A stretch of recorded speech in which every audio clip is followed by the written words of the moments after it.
The newly restored Madam Walker Legacy Center, located at the crossroads of America, Indianapolis, Indiana, continues the cultural, educational, and entrepreneurial legacy of the iconic Madam C.J. Walker.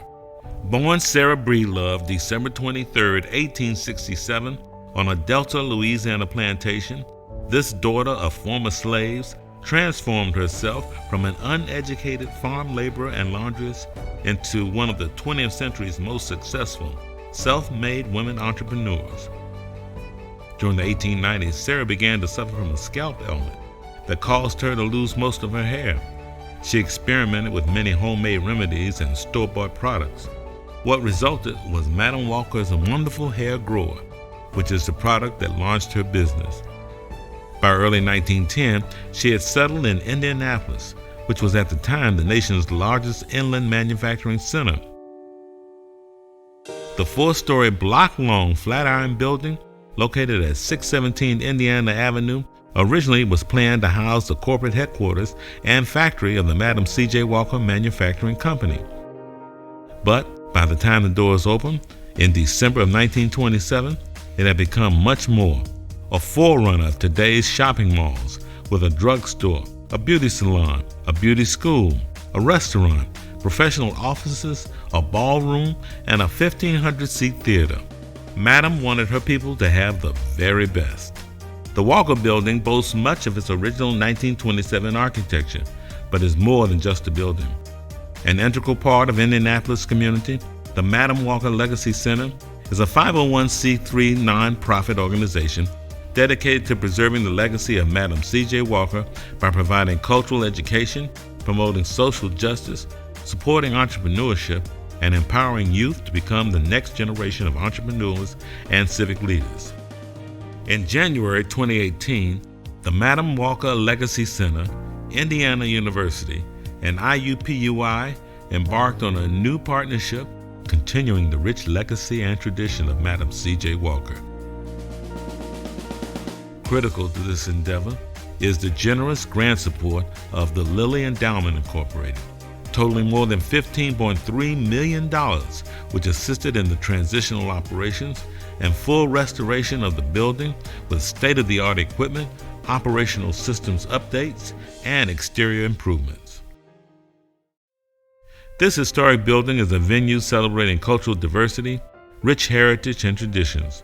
From the beautifully restored main stage that has seen the likes of Ella Fitzgerald, Nat King Cole, Lena Horne, Michael Bolden, Patti LaBelle, and even the Tom Joyner Sky Show perform, to the intimate grand ballroom seating up to 200 guests, where local jazz greats like Rob Dixon, Clint Breeze, and The Groove entertain.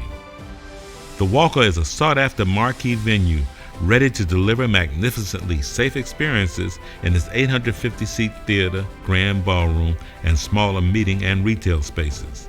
Enhanced technologies are in place to assist with offering virtual events, COVID-19 social distance gathering, or creative hybrid solutions. The Madam Walker Legacy Center's new programmatic thrust helps to ensure its mission of sustainability and economic viability. Programs will feature culturally relevant, world-renowned performances, in addition to nationally promoted seminars, a new slate of class offerings, and a fantastic speaker series in partnership with IUPUI. The Madam Walker Legacy Center is alive and well-positioned for a great future, thriving as a beacon of pride and hope while celebrating the beauty that lies in diversity. Continuing to honor the foundation laid by Madam C.J. Walker, Indiana Avenue, and the role African American arts and culture play locally and beyond. To learn more, visit MadamWalkerLegacyCenter.com. Please contact rentals at MadamWalkerLegacyCenter.com or call 317-274-2702 for additional information.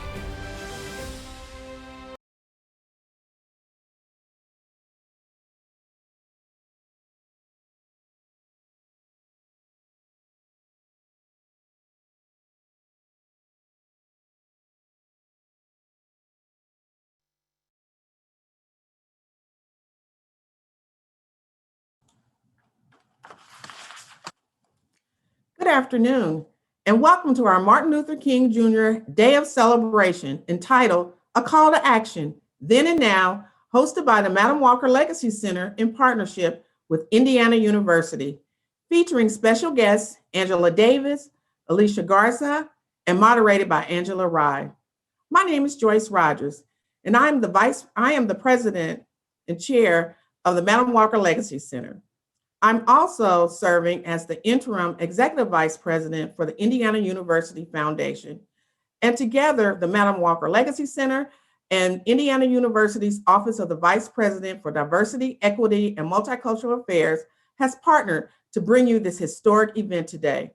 Shortly, the internationally recognized thought leaders and activists you're here to witness will discuss our nation's most current issues related to social justice and racial equity. This conversation is timely given the recent attack on the US Capitol and serves as a reminder of what some are calling the existence of two Americas, a nation divided. There is no better time to honor the legacy of Reverend Dr. Martin Luther King Jr., who said, "Injustice anywhere is a threat to justice everywhere." And we encourage you as an audience to take the time today to reflect on how history repeats itself if left unchecked. The women joining us this afternoon have contributed greatly to changing the trajectory of our nation's history, and through their activism, refuse to allow our country's darkest moments to replay itself. It is our hope their conversation today will inspire you to do the same. Before we begin, as a board member, I would be remiss if I didn't properly introduce those of you who may not be familiar to a jewel located here in Indianapolis, Indiana, the Madam Walker Legacy Center, which is a significant piece of our nation's history and is listed on the Register of National Historic Landmarks. We're named after Madam C.J. Walker because our building was once the headquarters and manufacturing plant of her hair care and beauty products. To this day, the structure still stands and boasts much of its original 1927 architecture. But the Walker is more than just a building. The Madam Walker Legacy Center is an integral part of the Indianapolis community, as well as the state of Indiana. It's a nonprofit organization dedicated to preserving her legacy by providing cultural education, promoting social justice, supporting entrepreneurship, and empowering youth to become the next generation of entrepreneurs and civic leaders. At the Walker, we use our historic building and virtual platforms as an avenue for celebrating cultural diversity, rich heritage, and cultural traditions, primarily through art from the African American perspective. With the help of our partners and community, we continue to serve as an enduring symbol of pride and achievement for all citizens by perpetuating the legacy of our nation's first self-made woman millionaire, Madam C.J. Walker. On behalf of the Madam Walker Legacy Center board and staff, I welcome you and hope you enjoy today's program. So now it is my pleasure to introduce the president of Indiana University, Dr. Michael McRobbie. He is one of the longest serving current presidents of a major American research university, having been president at IU since 2007. Under his leadership, IU has seen a major expansion in the size and quality of its student body. During his presidency, IU has also become a much more diverse and inclusive university and institution that retains and graduates more students from historically underserved communities.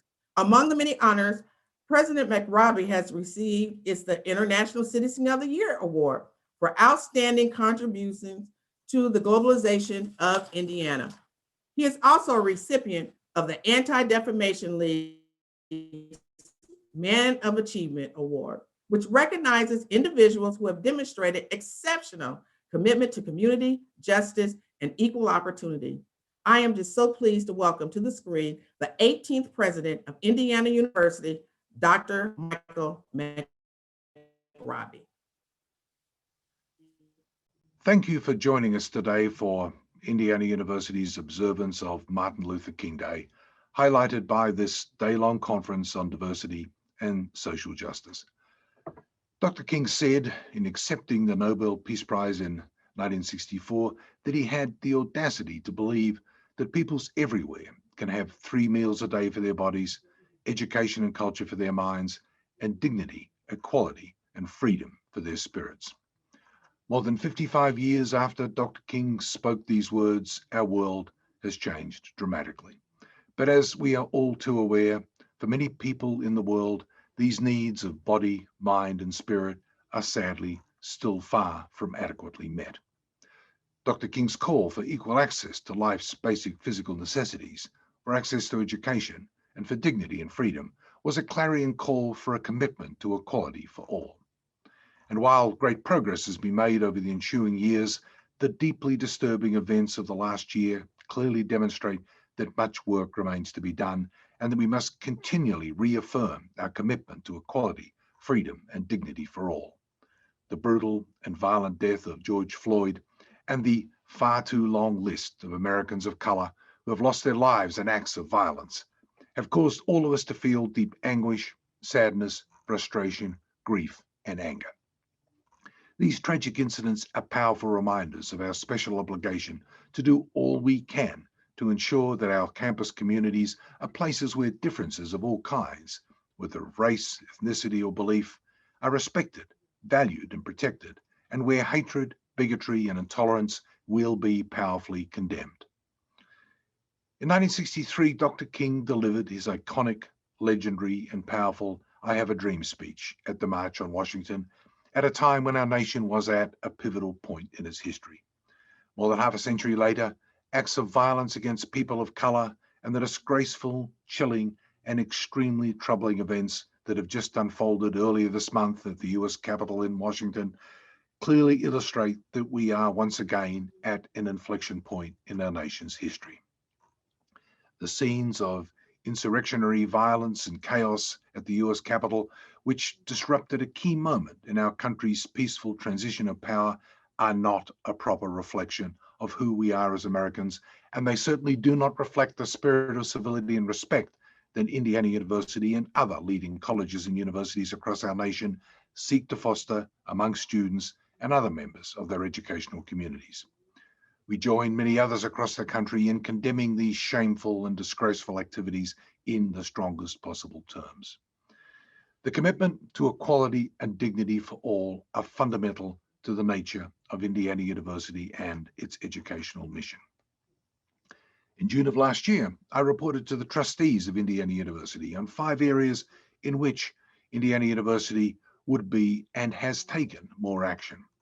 These included the establishment of the Pandemic Health Disparities Fund to fund programs that address the fact that the devastating COVID-19 pandemic has disproportionately affected African American and Hispanic communities.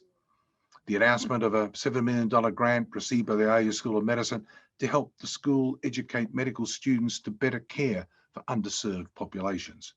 The establishment of the Racial Justice Research Fund to fund research by IU faculty conduct research to help address social injustice and promote diversity and inclusivity. The announcement of a systematic review of all named buildings or structures on all IU campuses, now well underway, with the goal of identifying any of these where the person after whom these buildings or structures are named has been found to have held views inimical to the fundamental values of Indiana University. This ongoing process has already resulted in the renaming of a number of IU buildings and spaces, most prominently those associated with David Starr Jordan. And finally, in my comments to the trustees, I indicated that a comprehensive review of IU's programs, whose purpose is to increase the racial diversity of the IU community and creating a welcoming and supportive environment for people of color at IU, would be carried out. In the months and years to come, we will continue to reaffirm Dr. King's legacy by redoubling IU's commitment to the difficult work that remains in our campuses and in the communities that we serve, to improving diversity, equity, and inclusiveness, to addressing social injustice, and to standing up to hatred, divisiveness, bigotry, and intolerance in all of its forms. On this year's observance of Martin Luther King Jr. Day and beyond, we will continue to work with our community partners, including the Madam Walker Legacy Center, which is co-hosting today's keynote session, to help ensure that Dr. King's audacious beliefs regarding access to education and culture dignity, equality, and freedom are a reality for all. So once again, thank you very much for being with us today.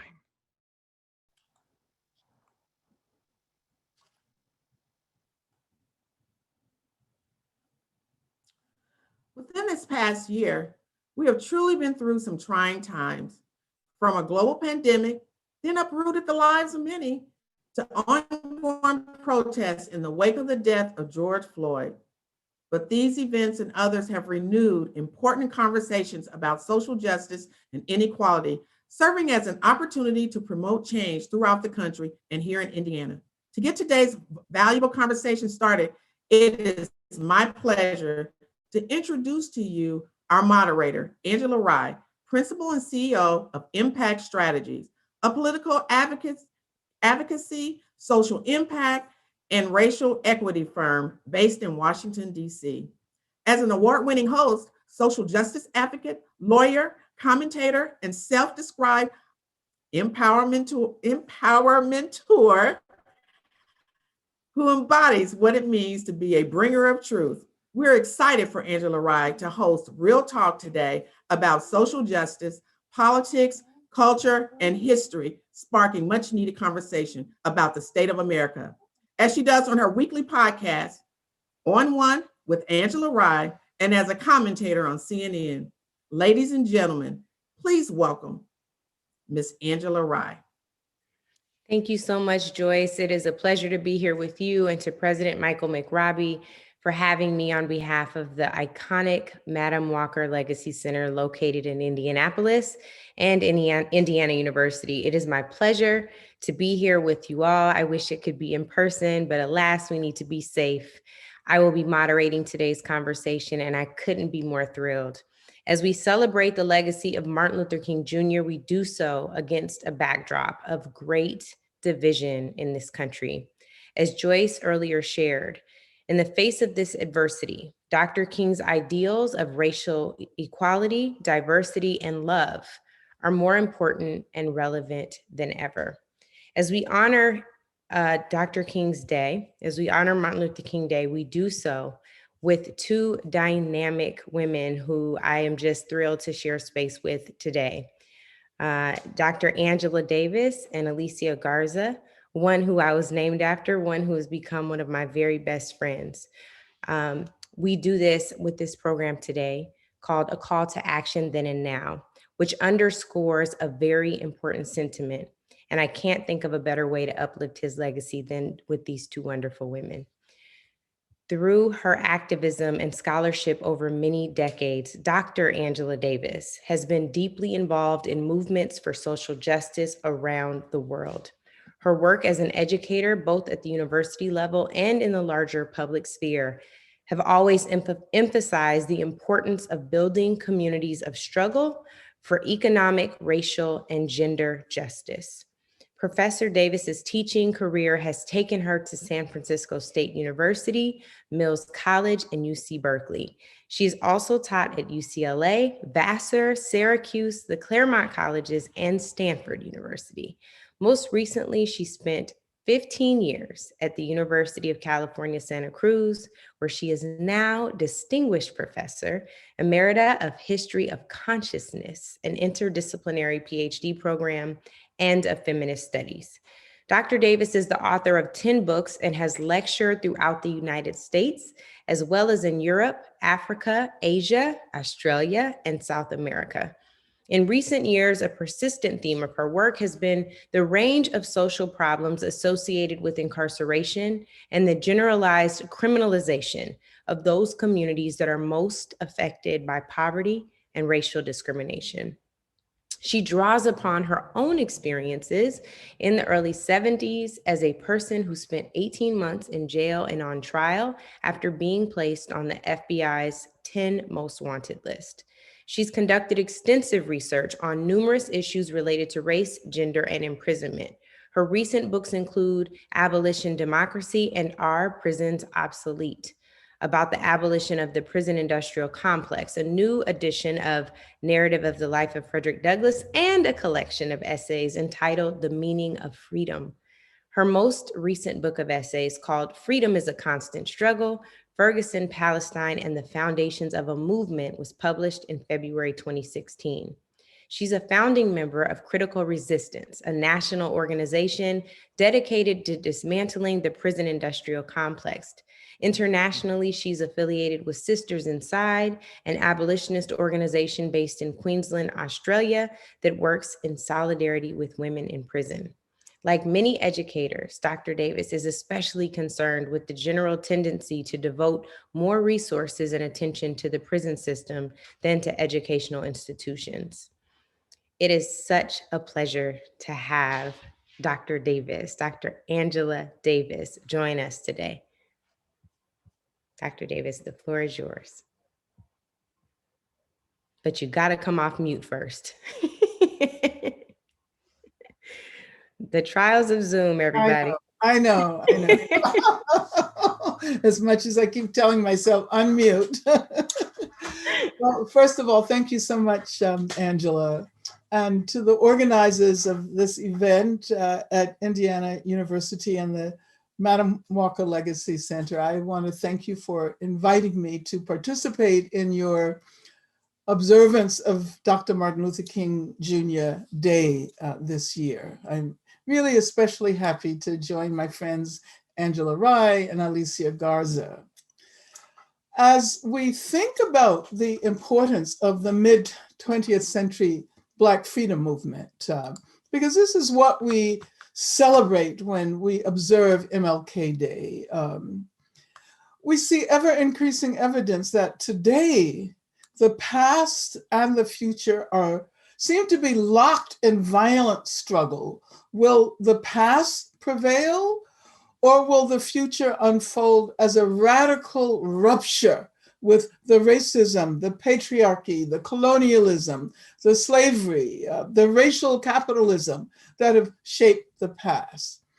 As we witness the unfolding of violent clashes between the past and the future of this country, we recognize that the celebration of the legacy of Dr. Martin Luther King and all those who stood up against racism during the 1950s and the 1960s, that this requires a much more urgent and more expansive meaning. So I want to share a quote with you, a quotation from the essay Dr. King wrote entitled "The Testament of Hope." It was published posthumously, so it's one of the very last things that he wrote. Justice for Black people will not flow into society merely from court decisions, nor from fountains of political oratory, nor will a few token changes quell all the tempestuous yearnings of millions of disadvantaged Black people. White America must realize that justice for Black people cannot be achieved without radical changes in the structure of our society. And let me repeat that again. Justice for Black people cannot be achieved without radical changes in the structure of our society.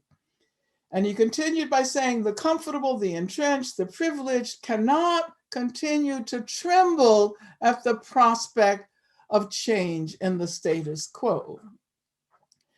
But in the few remarks I'm going to make before we enter into the conversation, I want to say that it's not only the comfortable and the entrenched and the privileged who are afraid of a future of justice and equality, especially because of the destructive impact of global capitalism, of racial capitalism. Many white people who have suffered impoverishment or know that their children will not even attain the same economic status as they have,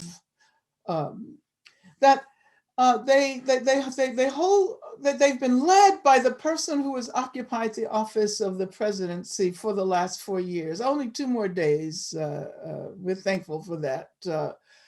And they're led by other white supremacists and xenophobes to believe that their misfortunes are a direct consequence of struggles for justice by Black people, Latinx, Indigenous people, immigrants, and other people of color. And ultimately, they've been led to believe that the future of the United States can be discovered amidst the historical debris of the past. The very slogan, "Make America Great Again," is a call to look toward the past. They raise the Confederate flag, this anachronistic system of slavery and racism and white supremacy, as a hallmark of the future they desire. And of course, as racist insurrectionists stormed the Capitol during the congressional confirmation of the Electoral College presidential votes last week, a man carrying a large Confederate flag was photographed against the ironic backdrop of portraits of the abolitionist Charles Sumner and the ardent defender of slavery, John C. Calhoun. Now, MLK Day has usually been represented as a day of service when people go out and help the less fortunate. And if you remember, during the 8 years prior to this outgoing administration, we were accustomed to watching the then president and his family serve food in soup kitchens or engaging in some other form of community service.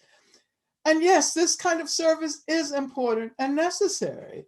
But the last years, and especially this last period marked by the COVID-19 pandemic, have made it clear that we cannot simply confine our activism to service within existing frameworks. Of course, we want more food for the hungry, more education for those who have been excluded, more housing for the unhoused, more healthcare for the forgotten. But we also want more. If we want a habitable future, we will need to enact what Dr. King called radical changes in the structure of our society. We will have to identify the reasons why racism has enjoyed a lifetime of centuries, established as the ideological injunction of colonialism and slavery, and commanding a status of inferiority for Indigenous, Black, Latinx, and other people of color, and embedding that inferior status into every major social, economic, and political institution of our society. If you've studied the origin of capitalism, you've discovered that this economic system has always benefited from and has helped to reproduce racism. As a matter of fact, many scholars and activists refer to capitalism, following the phrase coined by Cedric Robinson, as racial capitalism. This is why Dr. King insisted that justice would not be achieved without radical changes to the very structures of our society. And of course, the reckoning about which we all hear a great deal particularly since the police lynching of George Floyd and the police murder of Breonna Taylor last May, it's about subjecting all of our institutions to critical reflection, not only about racism, but also about patriarchy and homophobia and transphobia. Are our educational institutions reproducing racism in their curricula, in their admission standards, in their failure to teach students how to engage in ideological critique, how to recognize the persistence of white supremacy, even in the notion that equality consists in making people of color equal to white people? Why is white always the standard? Why is male always the norm? Why has heterosexism been rendered compulsory, to refer to poet Adrienne Rich? So we have to learn how to identify the structural racism in our healthcare system, in housing, in employment, in recreation, and certainly in our political system. And just a few more words. The most obvious institutions that incorporate and reproduce structural racism are connected to what is often referred to as the criminal justice system, but which is increasingly referred to as the criminal injustice system, or maybe simply the criminal legal system, in order to challenge the notion that the police, the courts, the jails, and prisons mete out equal justice. Racism, of course, has been responsible for what we call mass incarceration. Native people, indigenous people are imprisoned at the highest per capita rate of any group of people in our country. Anti-Black racism has literally driven the construction of prisons throughout the country. And even in those states with relatively small populations, you will discover disproportionate numbers of Black men, women, and trans people behind bars. And of course, Latinx people are also disproportionately incarcerated. There have been efforts to reform prisons for as long as they have been in existence, but reforms have never really worked. This is why we have witnessed increasing calls to recognize that so many people are behind bars only because they are Black. The call to abolish prisons asks the public to consider the creation of new institutions to better address issues of safety and security. The demand to defund the police is an abolitionist demand. The very history of the police in this country is linked to slavery, the slave patrollers, as well as efforts to police newly freed Black people in the aftermath of slavery. The structural racism that emanates from the institution of slavery continues within police departments all over the country.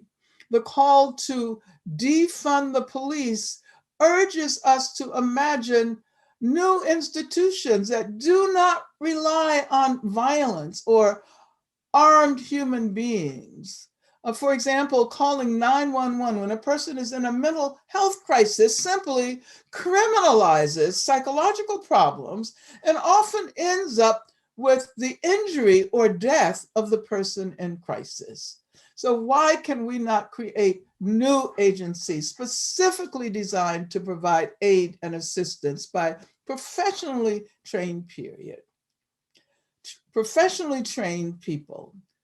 So there's a great deal to do in the coming period. So I want to leave you with another passage from the essay by Dr. King I quoted at the beginning of my presentation. America has not changed because so many people think it need not change, but this is the illusion of the damned. America must change because 23 million Black citizens will no longer live supinely in a wretched past. They have felt the valley of despair. They have found strength in struggle. And whether they live or die, they will never crawl nor retreat again. Joined by white allies, they will shake the prison walls until they fall. America must change. Thank you so much, Dr. Davis. I have so many questions, but I'm probably going to have to call you and set up a backup because I know I don't have forever with you today. But I really just want to dive in based on, where you left off. And frankly, I think triggers that I'm experiencing right now after the terrorist attack on Capitol Hill, but I'm sure so many of us are. And you started right at the heart of it when you talked about what Make America Great Again is really coming out of. It is this unhealthy clinging on to power that is really an abuse of power. And so when you talk about learning how to identify racism in structures, I want to start with action so I know that we give people something to go home and do. When you speak to folks who have benefited from the privilege of white supremacy and white supremacist systems, How do you tell people to start to unpack what racism in structures look like for those who have walked around blind because they are privileged to do so? What are some of the things that they can immediately do to kind of disintegrate racism in these structures so they actually do serve us, to the point you raised and the one that Dr. King raised in that last writing? Well, you know, most of us are aware of the fact that for decades and decades, racism has been represented as an individual defect. And you know, one of the worst things a person can be called is a racist. And so the work that people have often done to prove that they are not individually racist, you know, participating in unlearning racism workshops and so forth and so on, has been that work has consumed so many of the resources that would have been better directed at the ways in which the economy is based on racist structures. The universities, colleges and universities, the healthcare system. As a matter of fact, this whole conversation about structural racism was initiated as a consequence of the recognition that so many more Indigenous and Black people and Latinx people were dying as a result of the COVID-19 pandemic. So I think that the fact that these massive mobilizations happen last summer is an indication of a desire, a collective desire to better understand the nature of racism, how it is reproduced, why it is so persistent. And I would point out that that oftentimes we think about racism as, and we think about challenging racism by strategies of diversity. You know, just bring more, you know, Black and Latinx and Indigenous people into the institution. Bring more of them into the university. Bring, you know, more of them into the corporate world, and then the problem will be solved. But you're trying to diversify systems and structures that continue to perpetrate racism. You're simply asking those who are the targets of that racism to participate in the process. You know, a good example that I often use is the fact that there is a campaign against police violence in South Africa.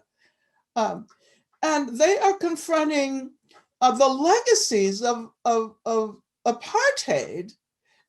But even though the police are now almost all Black, not almost all white the way they were before, the same problems of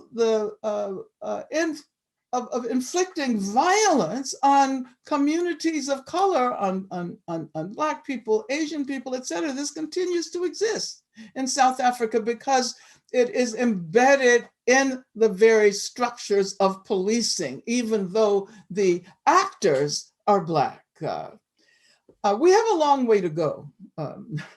I guess I would say that this is work that we really should have begun long ago. We should have begun this work in the immediate aftermath of slavery. This is when the work that we're doing now should have started. I think that the fact that institutions are recognizing that they need to engage in a process of self-examination and figuring out how to change at the university, for example, curricula, hiring, and how to change admission standards and how to make the university more relevant to a future of justice and equality.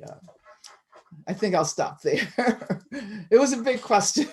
No, it is. And part of it, even when your response, when you started saying that this is work that we should have done right after slavery, I'd argue that we have been doing this work, but there's the folks who are the why can't I say this?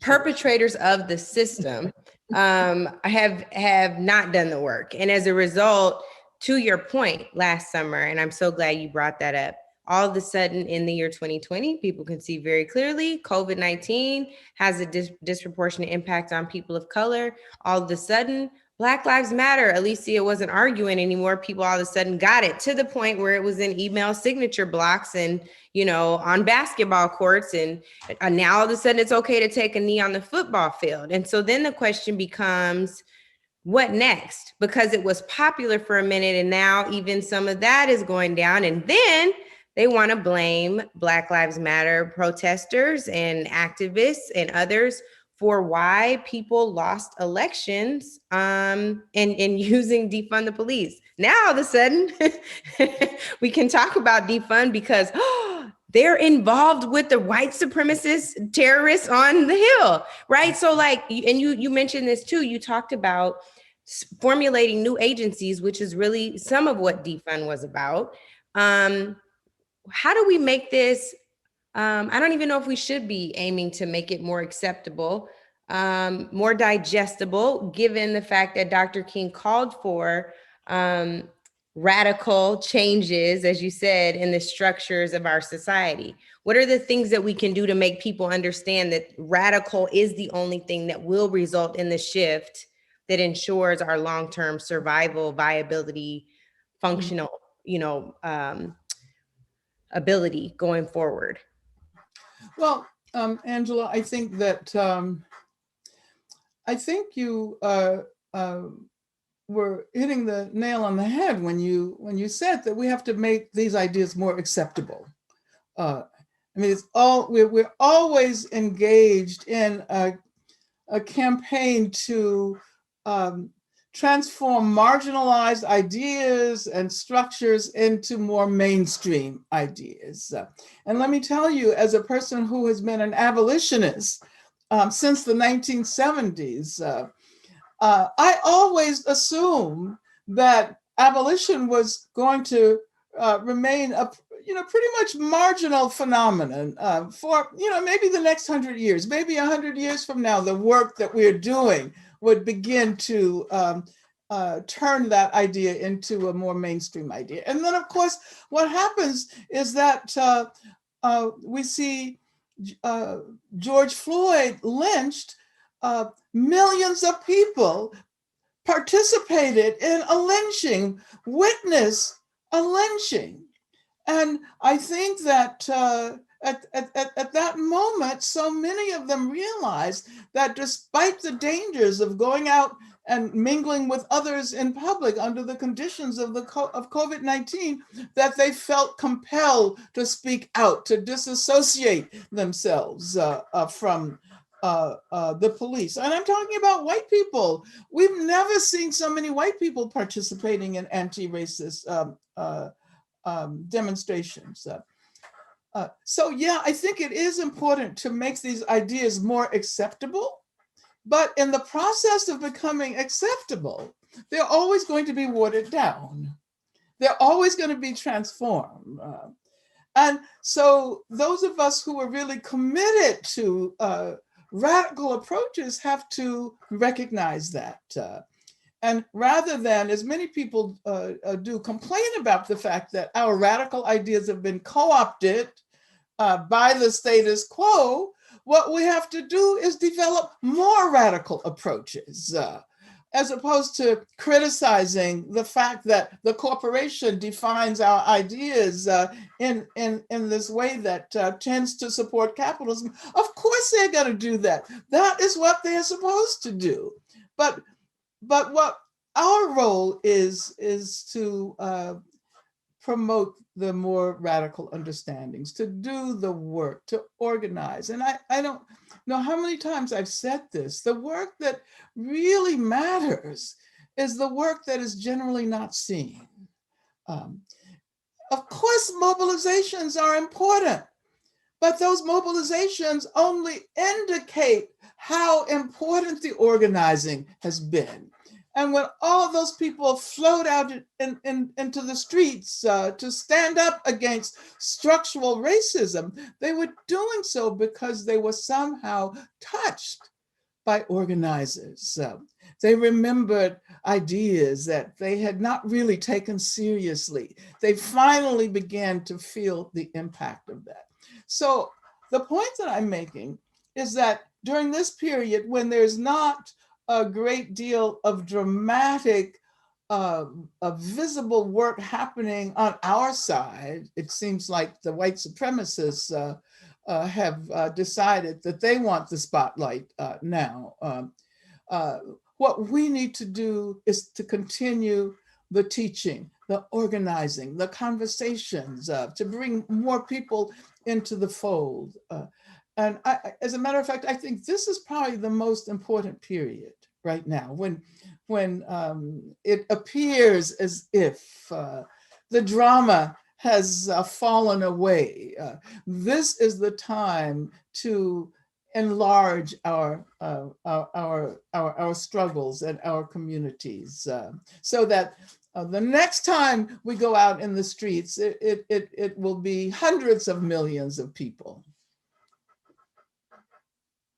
I love that. I'm going to introduce Alicia and bring her in because I really want us to have the joint conversation, and I don't want to run out of time. I have so many more questions, but I am going to turn it over to my good sister, Alicia Garza.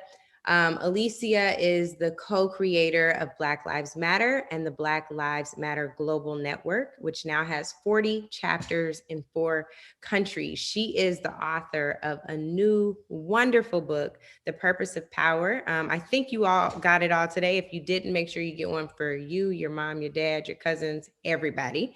She also serves as the Strategy and Partnerships Director for the National Domestic Workers Alliance and is co-founder of Supermajority, a new home for women's activism.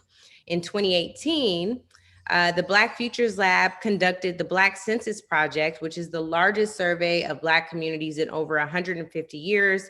Black Futures Lab is of course founded by Alicia, and that Black Census Project was used to inform a Black agenda that is also very powerful, and we will get into that.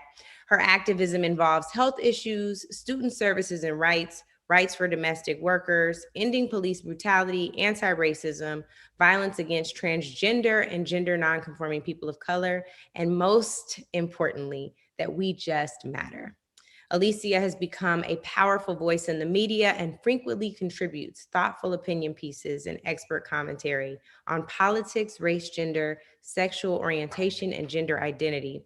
Her work is featured in Time, so is she, as one of the most powerful women and people in Time magazine this last year. MSNBC, The Washington Post, The New York Times, The Guardian, Elle, and Essence. I skipped ahead because Alicia, I know your full bio, so that's also here, right here. Times 100 Women of the Year, Times 100 Most Influential People, also named to Bloomberg's 50, BBC's 100 Women of 2020, and so many more.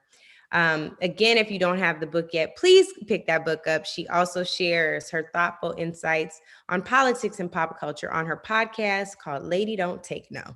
She was raised in Oakland in a mixed race household. Her father is white and Jewish, and her mother is Black. She graduated from the University of California, San Diego with a degree in anthropology and sociology. And in 2008, she married Malachi Garza, a transgender male activist. And my guy, Alicia warns, hashtags don't start movements, people do. She reminds me of this on the regular.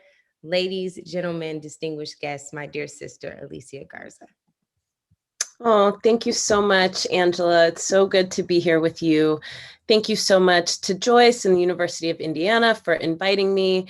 And of course, it is incredible to be sharing a virtual stage with the indomitable Dr. Angela Davis. It's so good to see you. And I really do wish that we were together in person. We need another kiki over the kitchen table. There's lots to discuss. I would be remiss if I did not just say I am not born and raised in Oakland. Oakland people are very sensitive about their city. I am a happy Sorry, I Oakland know that dweller. too. It's I'm so okay. sorry. San Francisco. I'm a happy Oakland dweller, long time, lifetime Bay Area resident, born and raised here, but you know, Oakland be sensitive about their stuff. So let me just make sure I correct the record. With that, you know, it is no small feat to try and follow after Dr. Davis, certainly because she's brilliant and because she's going to tell you the whole truth and nothing but. But I do think that my comments for today are related and will help us engage in a broader, more full conversation. So I'm grateful for the comments that preceded me. I want to just start off by saying that, you know, I both love and abhor this holiday. Love it because it is an opportunity for us to celebrate the legacy, the life, and the lessons of a man who I think has helped us turn politics and political struggle on its head. But at the same time, the horror of this day is both about knowing that Dr. King was assassinated and murdered by the ongoing legacy of white supremacy, racial terrorism, and white nationalism, but also because we spend this day sanitizing the legacy of someone who pushed us, like Dr. Davis, to be comfortable in what it means to get to the root of the problem so that we can resolve it and start to address new problems that come from resolving old ones. And so I'd like to just note that on this day, you know, we have experienced some incredible peaks and some incredible valleys. And, you know, it's not lost on me that in this moment, we have to continue to say that Black voters led this country to important and decisive victories that resulted in a direct challenge to the greatest threat to democracy in an entire generation. Just last week, Black voters in Georgia, 2 weeks ago now, secured a victory for the first Jewish senator to ever be elected in that state, and secured a victory for the first Black person on a Democratic ticket to be elected to Congress. And that person is only the 11th Black person to serve in the United States Senate. It is an incredible time to be alive. And yet at the same time, it is Black power that is sending some in this country into a rage. We should make no mistake that Black people amassing power and exercising power poses a direct threat to the white power structure that was created and maintained to keep Black people from power, which is why we saw white nationalists descend on the United States Capitol, demanding that their power be returned, demanding that an unequal distribution of power be maintained instead. That is what they mean when they declare that the election was fraudulent. What they mean is that Black people exercising our power is not actually what this country intended when it said freedom and justice for all. That Black people voting, and in particular voting for a democracy that can and should include all of us, is actually fraudulent. For these insurrectionists, and by that, I don't just mean the people who traveled to the US Capitol to wage war against the electors and the United States government, I also mean the people who support them that weren't able to make it that day, right? For them, making America great again is bringing America back to the days when Black people were considered to be just 3/5 of a human being and only for the purposes of distributing property and power, which was the requirement for participation. You were required to own people in order to be able to have a say as to the direction of where this nation would go. So King's legacy, besides peace and justice, requires that we afford ourselves the opportunity to finally settle upon the truth of what King came to teach us, or we're bound to continue to sanitize his words, his actions, and his lessons. There's too many people today who, upon witnessing the barrenness of white nationalism and white supremacy, would have us believe that now is a time for healing and unity that is void of a truth-telling and justice. Many would use this day to remind us to commit to the principles of nonviolence, devoid of context for what nonviolence actually meant to King. Many would use this day to remind us that King was for peace and justice, and would use these principles to try and contrast the movement of today from the movement that King helped to build and forward. It is that sanitation of his legacy and lessons that always leads me on this day to share this quote from King, which was written in his letter from a Birmingham jail in April of 1963. He says, "First, I must confess that over the last few years, I have been gravely disappointed with the white moderate.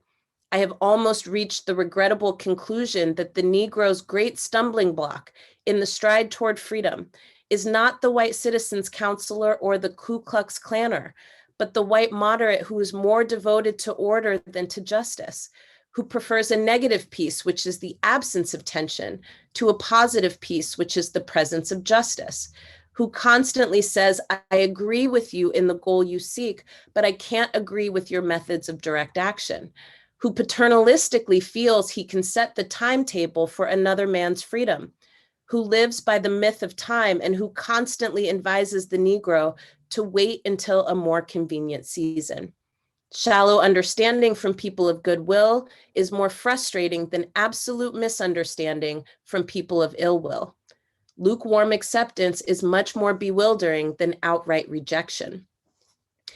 It's here that King reminds us that we must not resort to the appeals of moderation, moderates who would tell us that justice is for another season. You know, prior to the events at the US Capitol, there were still too many who would purport to be for peace and justice, and yet who would say that the movement goes too far in calling for a complete transformation of policing and punishment in this country. They would say, I support Black Lives Matter in principle, but I don't support the organization. They would say, we just need better police. But to make these statements in light of what has transpired, not just over the last few months, but for generations in our communities, results in the kind of negative peace that King warned us about. Negative peace allows us to decry injustice without taking the steps to do anything about it. King taught us that we will be distorted and that attempts will be made to delegitimize that which we are fighting for. King himself was called a rioter, a communist, an agitator, a troublemaker. The movement of today understands this very, very clearly, as we too are distorted and delegitimized. And for the last week and a half, there have been countless news stories that have compared the treatment that this movement has received and the treatment that those attempting to foment a coup have received. And while I understand the intentions behind all of this, I fear it's the wrong comparison for us to make. What happened at the US Capitol was not a protest for peace, for justice, for dignity and respect. Theirs is not a movement to save lives, to put families back together again, to root out injustice. Theirs is a movement to keep power concentrated into the hands of a few. It is a movement that demands the continuation of generations of rigged rules, whether it be capitalism or racism or patriarchy, that leave people out and leave people behind. Theirs is a movement to foster division and segregation. It is a movement that is fueled by a willful and determined amnesia about the roots of this nation. And it is a movement that demands the re-entrenchment of white power at any and all costs. The movement for Black lives is a movement for human dignity. It is a movement that aims to put more power into the hands of more people, not less. It is a movement that demands that America become what it has promised to be. And it is also a movement that demands that America do better than what it set out to do in the first place. As such, there's really no comparing the two, even to point out disparate treatment. What happened at the US Capitol was not a riot. It was an insurrection, an attempt to overturn the government of the United States. And it was driven and supported by white supremacy. And in placing white supremacy on display for everybody to witness, the disparate treatment that we have to pay attention to is not just the failure to immediately address the harms that were caused, But we also have to pay attention to the disparate treatment that Black people, Indigenous people, Latinx people, Muslim people, disabled people, trans people, immigrant people, Asian diasporic people, women, queer people, and a lot more face every single day. King would not want us to see these events as isolated, and he would not want us to flatten our understanding of how this happened, of why it happened. And more than that, he would not want us to divorce ourselves of the responsibility to do something about it, to make sure that it never happens again. So let me stop there, Angela, because I know we have so much to discuss. so much to discuss. You know, I first of all, thank you, Alicia. It's so good, and it's like almost like you all wrote these together because it fits perfectly. Even starting out saying, I don't know how many people are still triggered by both of you reference the Capitol. So here's one question I have from what you just raised. You talked about the comparison, really the contrasting that has existed. It's everywhere. It's in our text threads between BLM and how BLM protesters have historically been treated since the Trayvon verdict to, these white domestic terrorists on Capitol Hill.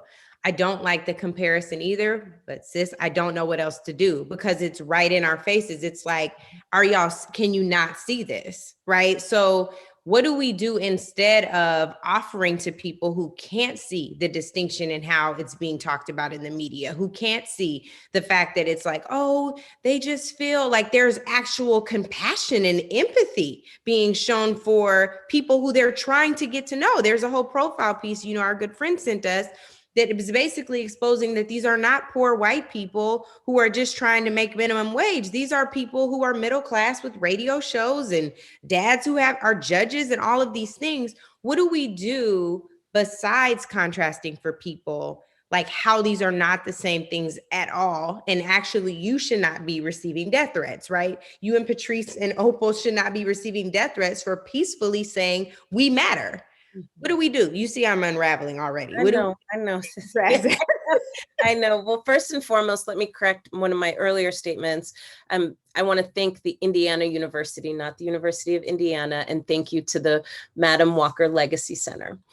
So there's a couple things, Angela, and I feel like when we start to do these comparisons, what we're doing again is narrowing what is actually as broad as the breath that we breathe every single day. Rather than focusing on this disparate treatment, we should focus on how we better understand how racism functions in America, right? And to bring us back from these very sensational events that lots of people can identify as racist because they see it as people wiling out and people being mean to each other, right? And that's how racism is understood in this country. And it's exactly why Dr. Davis said that, most people would rather die than be called a racist, right? Because the way that they understand it is the extremes of what we saw at the US Capitol. But what they did there wasn't the best example of racism. It was the reason behind why they were there in the first place. And so we have to pull back and actually say, racism is about rigged rules. And there are lots of nice people who help to advance racist systems every single day. And how do we know that? Because let's look at who showed up at the Capitol building.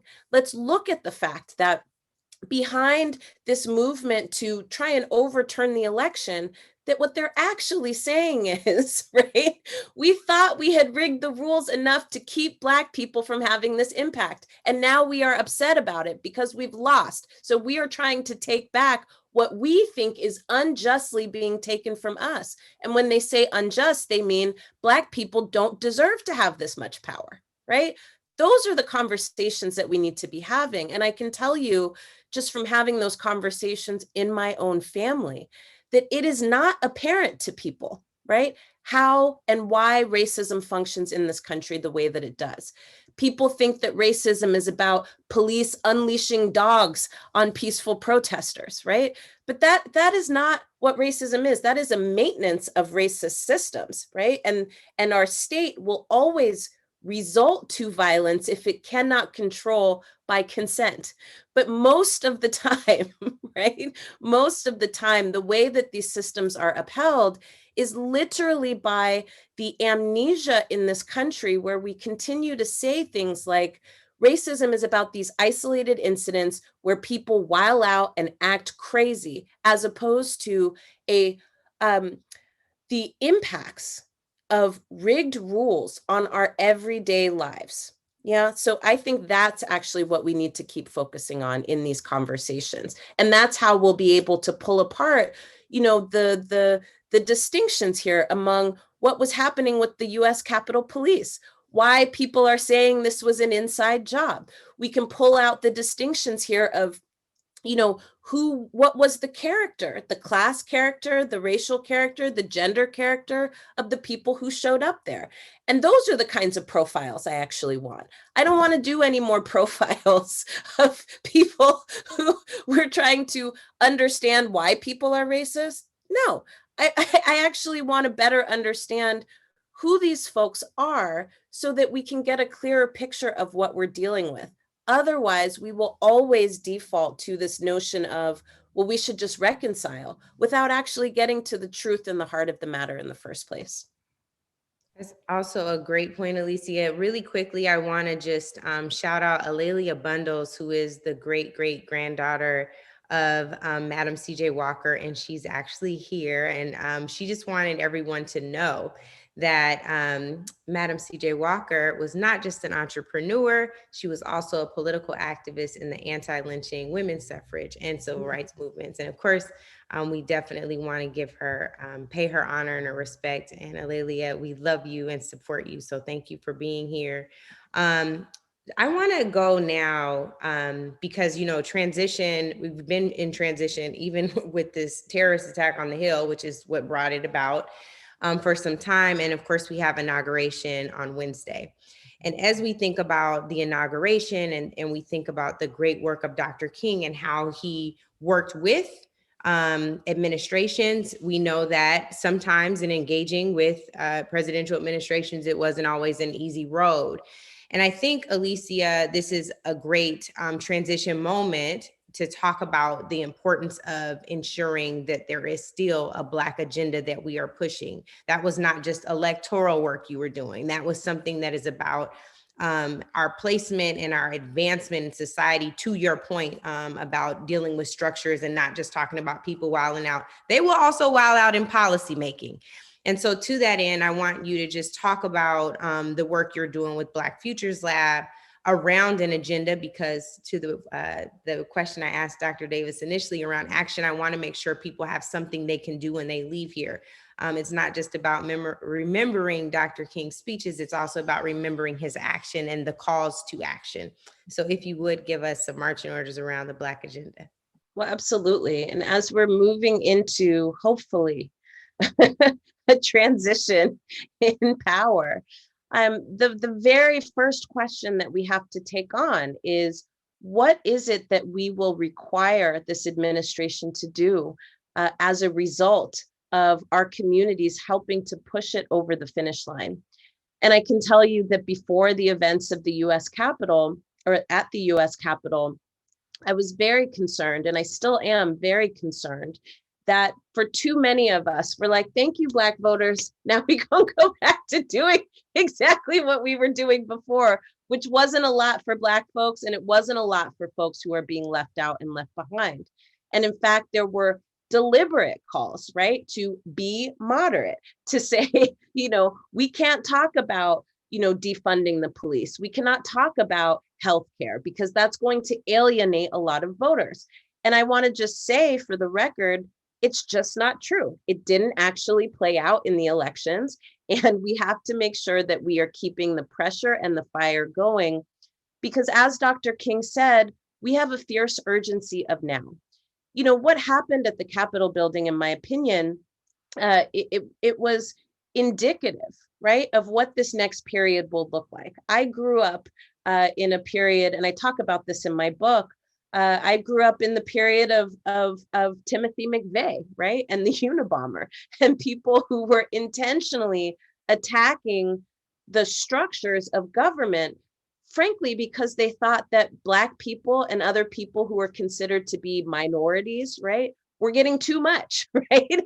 And their whole entire goal was to take that apparatus back and then to dismantle it so that there could be no checks and balances on how wealth is distributed, on how power is distributed, and so on and so on. So the Black agenda is really a call for what it looks like to begin to make Black Lives Matter from City Hall to Congress. And it is informed by conversations with more than 30,000 Black people in all 50 states, from every political persuasion and ideology, from every demographic that you can think of. And it is the place where we can all agree on what needs to happen moving forward. Now, with that being said, I don't think that the Black agenda is the most radical agenda. I want to be really clear about that. It is the things that I think that we can win in this moment that can open up opportunities to win more and more. But I think that the urgency of the Black Agenda 2020 is really that we need some coherence and some cohesion, right, around how we translate these slogans into rules that are not rigged, into rules that are actually transforming how systems operate and transforming how governance happens in the first place. So if you want to take a look at the Black Agenda, you can find it at black2thefuture.org. And I think it is a starting place, right? It is very much a floor and not a ceiling. But these are the things that we need to start to hold government accountable to, not just at the federal level, but in our city halls, right? In our state legislatures. We need to make sure that our communities have access to healthcare, that our communities have access to housing, that our communities have access to education, where the first people they see when they walk into their schools are not police officers, that our teachers and that our frontline workers have an adequate wage with which to support their own families and to live in dignity, where the people who care for the people we care for the most are seen as essential workers and treated as such. Those are the places in which I think we have the most potential to begin to win real things for real people beyond the Democrat and Republican kind of binary that actually doesn't resonate with so many. People need to see change and progress, and this is one of the places where we think we should start. Thank you, Alicia. Dr. Davis, I want to bring you into this conversation around agendas. And part of it is because we, of course, are on a Zoom for, with University of Indiana University. Now, Alicia, you messed me up now. Which one is it? Sorry, it's Indiana University. Sorry, y'all. So as we sit here, in 1971, Black folks from all over the country convened in Gary, Indiana, 50 years ago, to establish a Black agenda where delegates were appointed. All of these things come together. You think about of course, the Black Panther Party's 10-point program. And of course, Alicia saying, listen, I talked to 30,000 Black people all over this country. These are the things, this is the baseline of what we know we need. When we start to think about implementation, 50 years after Gary, 402 years now, 402 years after we arrived on forcefully. So, and then of course, after the emancipation, when Black people met every single year to talk about what our agenda must be. When you think about the things that we can do to really ensure we have an agenda that we begin to demand action around, what is our first step? Well, first of all, thank you so much, Alicia. I love listening to you and your trenchant analysis of what we're confronting now. I'm not the kind of person who tries to figure out first steps, second steps, third steps, fourth steps. Whenever someone asks me what is the most important step we can take, my answer is always that there are multiple steps. There's not simply one thing that we can pinpoint. And so I suppose I would say that what we do now is a process that is going to determine our capacity to move in radical directions in the future. So if I were to say there's one thing we have to do, I would say we have to keep the level of collective consciousness as intense as it is today. It might be expressed in different ways. We have to try to encourage everybody who's who's concerned, who thinks of themselves as committed activists for justice and freedom, to ask what they can do now. I am, of course, I think healthcare is so important, especially, I mean, we can't forget that we have never experienced this kind of devastation in terms of attacks on our health. And I understand that that the new Biden-Harris administration is going to, try to begin to correct what didn't happen over the last period. But what we really need is free healthcare. We need free healthcare for everyone, and we also need free education. We need free education for everyone. And of course, these things aren't going to happen overnight. So we have to ask, how can we begin to unleash a process that will lead us in that direction? And so, I would say that people on campuses such as Indiana University have to look very closely at their the structure of their curricula. They have to stop marginalizing Black studies and Indigenous studies and Latinx studies. These interdisciplinary programs have to become central to the process of educating people in this country, as opposed to assuming that, oh yeah, English and history and all of the disciplines constitute the core of education, and the other things like feminist studies and Black studies, those are marginal. On campuses, students have to begin to consider that police departments on college campuses, college and university campuses all over the country are engaged in some of the worst kinds of racist actions against students and those who are a part of the campus community. So I think that, it might actually be easier, I'm kind of thinking aloud now, to dismantle campus police, as a starting point. Just as we've said in the abolitionist movement, that when we focus on abolishing youth prisons and juvenile justice facilities, that is a part of a process that can lead to the abolition of the entire system. So I think we need to begin to think in those terms and recognize that there is space for everybody who wants to participate here, whatever they see themselves doing. But make sure that the mass collective consciousness remains at as high a level as it is at this moment.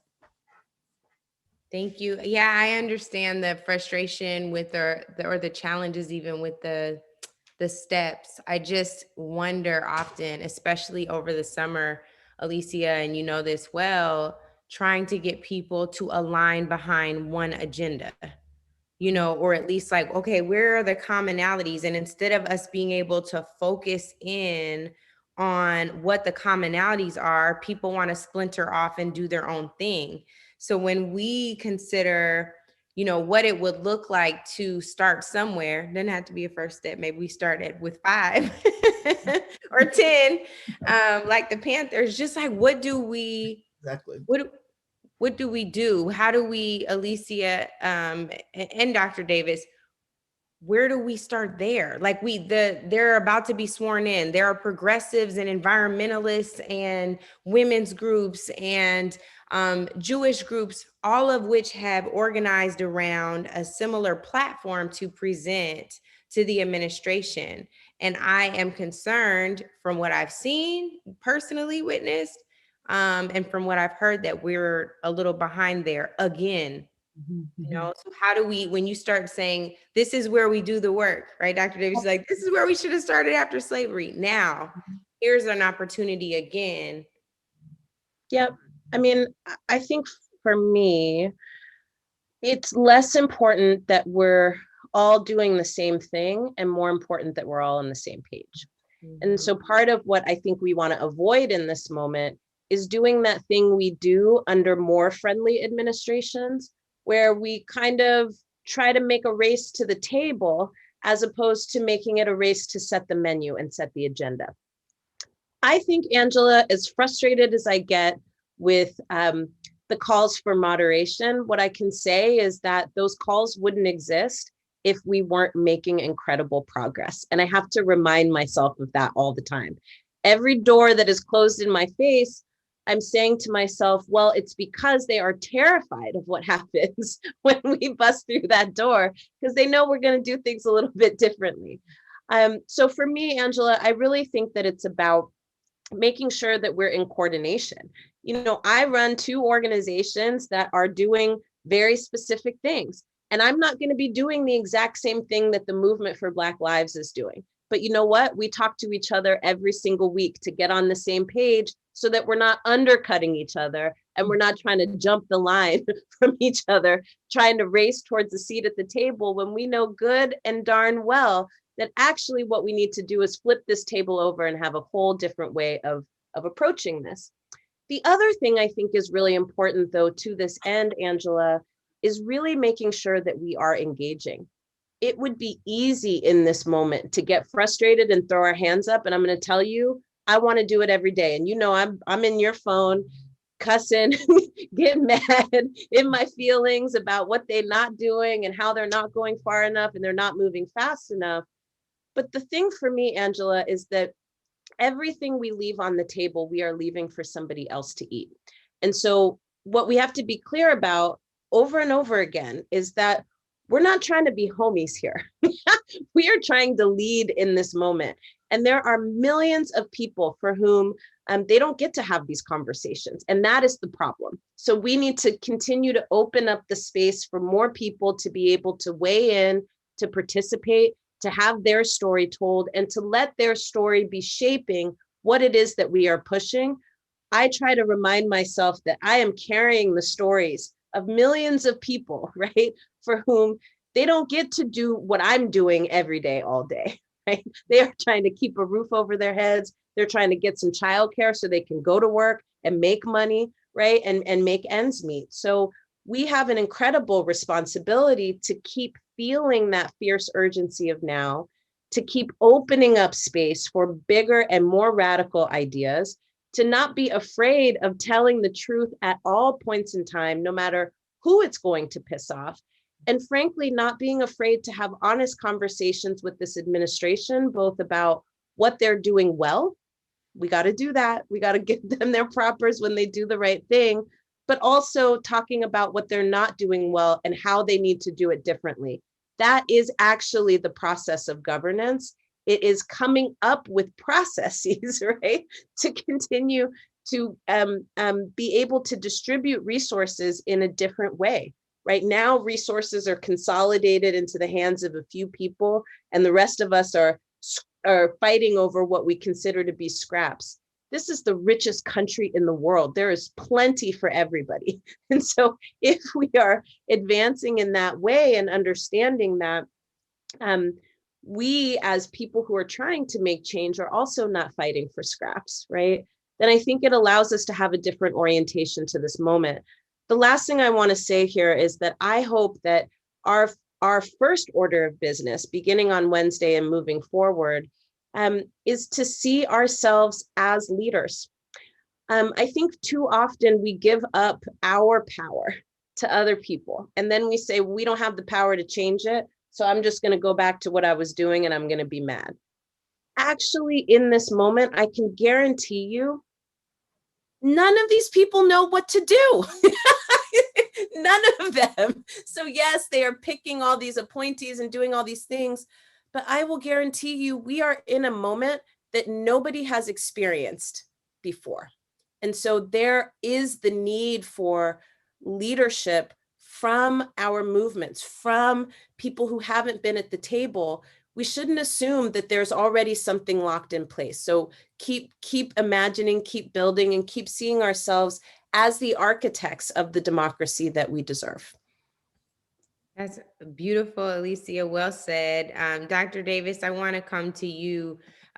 You were talking about Dr. King's legacy recently, and we see people use content of judging people by the content of their character all the time out of context. And I Have a Dream speech, and you reference this where you say they remember King the doctor orator, but not Dr. King the disruptor of unjust peace. They applaud the Dr. King who opposed violence, but not the Dr. King who called for massive non-white violent demonstrations to end war and poverty in our houses.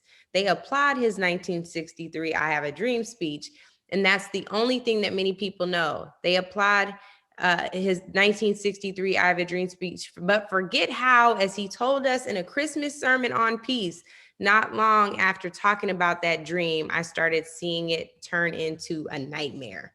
Yes. When you consider that he said that himself, we always say that, but he said that himself, how do we ensure that on this holiday, this day of action, this day that really is the bridge to our next path forward, what do we do to ensure that we are also not participating in the whitewashing of the dream that we really should all realize, not just the American dream, but the one that Dr. King talked about, not just the Dr. King dream, but the one that you all have talked about today?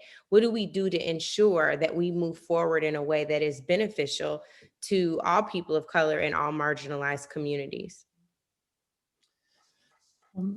Well, first of all,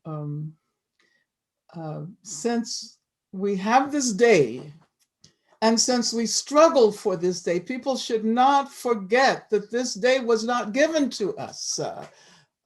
We organized from the moment Dr. King was assassinated until 1986, when it first began to be observed. And we were not simply fighting for a day devoted to a single individual. We were fighting for recognition of the Black freedom struggle.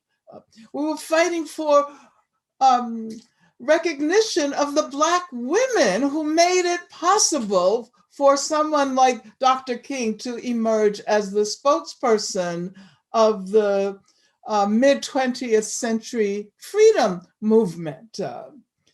And so we will have to remind people of this because, of course, there are always efforts to water down and transform into something that is more palatable, these victories that we achieve. And I want to add to what Alicia said about what we will have to do once the next, and what is it, 2 days from now? Today is Monday. On Wednesday, we will have a new administration. We'll have Biden and Harris. And as much as we have fought for this change in administrations, let's not assume that our work is done. One of the major mistakes we as a community, as a movement made, was to go home after Obama was elected and not to continue to organize and stand. Of course, people organized, but there should have been massive demonstrations against positions of the Obama administration. We should not have had to suffer the wars and the deportations and, all of these things that happened during that administration. So what we have to do is, I think, to maintain this level of intense collective activism, to let, Biden is a pretty moderate figure, right? And we have to not allow his positions to push us back in our struggle for abolition, because he certainly does not represent someone who is going to say, yes, we have to think radically about the problems of the police in this country, of the problems of prisons. So I think that the message we're going to have to convey to people is that if we needed mobilizations and the emergence of these amazing movements, Black Lives Matter, the movement for Black Lives, this is going to be the period where we will really need those participants, those leaders, because change, we can glimpse the possibility of change now for the first time in my lifetime. And if we go home content that we've finally gotten this person out of the White House who should have never been there before, we recognize that the insurrectionists did not create the coup that they wanted, but we haven't won. What we've done is we've created the possibility of moving in more radical directions, and we have to engage, organize, mobilize, fight back, create new organizations, strengthen the old ones, do more work than we've ever witnessed in our lifetimes. And it's going to be very exciting. It's going to be difficult. But let's not be afraid to say no to Joe Biden. And let's not assume that just because we have the first Black woman vice president in the history of this country, and that's an amazing feat, that we can shut up and go home and stop thinking about what it means to organize for future victories.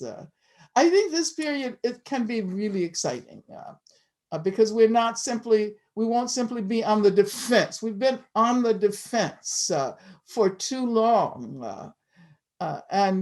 So yeah, let's generate the kind of excitement that people like Alicia and all of the other really wonderful young activist leaders during this period have taught us it's possible. And just one more thing, internationalism. I would be remiss if I didn't say that we have to strengthen our connections with people who are engaged in the same kinds of activist battles all over the world, in Brazil, throughout the continent of Africa, Black people in Europe.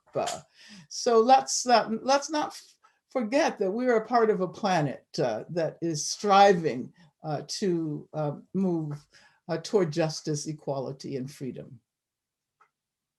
Alicia, I'm gonna come to you. I know that we are winding down, but if there's a call to action that you have, one of my favorite Dr. King speeches is, where do we go from here? And I think for both of you, that's what I would like to ensure we leave Indiana University with today. Where do we go from here, Alicia, from your perspective? Once we get on the other side of inauguration on Wednesday, prayerfully, where do we go from here? Well, I think where we go from here is really deciding what kind of, not just future, but what kind of present we want. Where do we go from here Chaos or Community was one of Dr. King's last books that he wrote while he was alive. And in it, he talks a lot about the need for white communities to really reckon and grapple with what needs to be done to dismantle this adherence to white supremacy that is literally tearing this country apart at the seams. And I think that that is a big task. I think Black communities are often asked, what's next? What you gonna do? And I just feel like we're doing a lot, okay? We're doing a lot. But for this multiracial democracy that we need, and when I say that, I mean, for the entirety of this country, the rules have been made by old white guys about you and me. We are pushing for that to be different, not just in symbol, but in substance, having more people at the table who can make and design rules that govern us all, that reflect the complexity of our experiences and our needs. For that multiracial democracy to be real, we actually need white folk and white communities to have a reckoning that they have not had yet. And I think that white communities are a critical part of a multiracial democracy, particularly anti-racist white communities. And so we have to get to work. And I know Dr. King talked about the same thing in Where Do We Go From Here? And I just couldn't agree more. Dr. Davis, where do we go from here? Oh, I thought I had sort of addressed that in. But I already answered that. That's previous okay. question. I get it. But let me say that I think Alicia is absolutely correct in pointing out that there have to be major transformations among white people in this country. And that organizations like SURGE, Stand Up for Racial Justice, that are committed to doing organizing among white people to develop the kind of strong anti-racist positions that are actually rooted in historical legacies. And, you know, people like John Brown and Prudence Crandall and the white women who said no to lynching in the name of white womanhood. So there are many examples in our history. White people have to begin to recognize that this is their problem. They can't simply be allies, and I know we like to use that term, but they have to recognize that they have as strong a stake in a future of justice and equality and freedom as anyone else. I thank you all both so much. I mentioned again Dr. King's famous speech from 1967, Where Do We Go From Here? In that speech, he defines power as the ability to achieve purpose. I think that we all can say, based on everything that we've learned from Dr. Davis and Alicia Garza today, we know that we have that ability and it is innate within each and every one of us.